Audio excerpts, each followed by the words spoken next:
This show is a great opportunity for us to show customers what Methods is made of, what solutions we have, what machines we have, automation, customization, and even having our vendors here as well to show them what we offer as value add with our machines. So it's not just our machine, it's also our partners.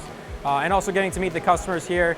A lot of times when I'm working on customer projects, it's just through email, it's not really face-to-face, so getting to meet people face-to-face is a great opportunity here for this type of event. The last couple of days have been great. We've been able to meet people that we've talked to over the phone and via email here at Methods, which has been great, but also been able to interact with customers and learn from them and them learn from us.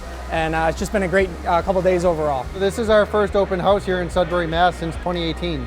So having one back home for us is, this is our flagship facility. So being able to get our biggest customer base here, that's extremely important to all of us. I've been at the show this week. It's been wonderful. We've had a lot of good customers come through, not only to see the machines, but also to talk to us vendors, to learn about new solutions and technologies, as well as automation. I'm manning the Job Shop Collaborative system that we sell, which is a standard automation system. And I've had a lot of people come over asking what it is, or they might already know what it is.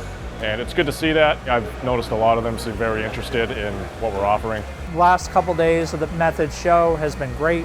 Got to meet many people that work here at Methods, got to exchange ideas on how we can work better together. It's been a wild couple of years in the economy and in the world, and we'd like to get people back into our facilities, show them what we have to offer, and all the things that we've been working on. Everybody knows about Methods. They've been around forever. Great machine tool company. We have the luxuries of being able to work with them on some projects, and we look forward to working with them more in the future.